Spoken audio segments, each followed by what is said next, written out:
Everyone, welcome back to my channel అమ్మమ్మ మనవరాలు. So ఇవాల్టి రెసిపీ ఏంటంటే చికెన్ గ్రేవీ కర్రీ ఎలా ప్రిపేర్ చేసుకోవాలో చూపిస్తాను. 1 కేజీ చికెన్ అయితే తీసుకొని నీట్గా వాష్ చేసుకొని అల్లం వెల్లుల్లిపాయ పేస్ట్ అప్లై చేసి పక్కన పెట్టానండి. నేను 3 ఆనియన్స్ అయితే తీసుకుంటున్నాను. నీట్గా వాష్ చేసుకొని పొడవుగా కట్ చేసుకుంటున్నాను అనమాట. సో ఫస్ట్ అయితే స్టవ్ ఆన్ చేసి బౌల్ పెట్టుకొని ఆయిల్ అనేది వేసుకుంటున్నాను. ఆయిల్ అనేది యాడ్ అయిన తర్వాత బాగా హీట్ చేసేసుకొని కట్ చేసుకొని పెట్టుకున్న ఆనియన్స్ పీసెస్ కూడా యాడ్ చేసేసుకోవాలి. సో ఆనియన్స్ వేసిన తర్వాత కొద్దిగా మగ్గిన తర్వాత జీడిపప్పును కూడా యాడ్ చేసుకోవాలి. 10 నుంచి 15 జీడిపప్పు పలుకులు అయితే సరిపోతాయండి. థిక్గా వస్తుంది పేస్ట్ అనేది. అండ్ గ్రేవీ కూడా చాలా టేస్టీగా ఉంటుంది. గ్రేవీ కర్రీ అనేది చపాతీకి కానీ బటర్ నాన్కి కానీ ఎగ్జాక్ట్లీ సూపర్ సెట్ అవుతుందన్నమాట. అండ్ గోల్డెన్ కలర్ వచ్చే వరకు కూడా ఫ్రై చేసుకున్న తర్వాత ఆనియన్స్ అనేవి ఒక బౌల్లోకి తీసుకుంటున్నాను.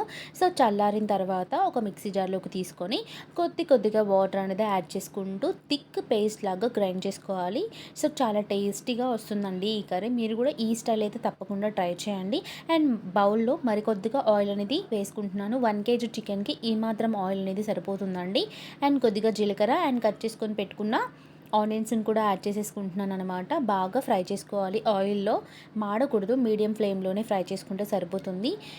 అండ్ కొత్తిమీరని కూడా యాడ్ చేసేసుకోవాలి. ఫ్లేవర్ బాగుంటుందన్నమాట. తాలింపులో వేస్తే సరిపడా పసుపు కూడా యాడ్ చేసేసుకొని కడిగి పెట్టుకున్న చికెన్ని కూడా యాడ్ చేసుకుందాము. చికెన్ అనేది యాడ్ చేసుకున్న తర్వాత నేను స్టార్టింగ్లోనే ఒక స్పూన్ సాల్ట్ అయితే యాడ్ చేస్తాను అనమాట. ఎందుకంటే సాల్ట్ అనేది ముక్కకి బాగా పడుతుంది. అండ్ చికెన్లోని వాటర్ అంతా కూడా బయటకు వచ్చేసి చికెన్ అనేది పర్ఫెక్ట్గా కుక్ అవుతుంది.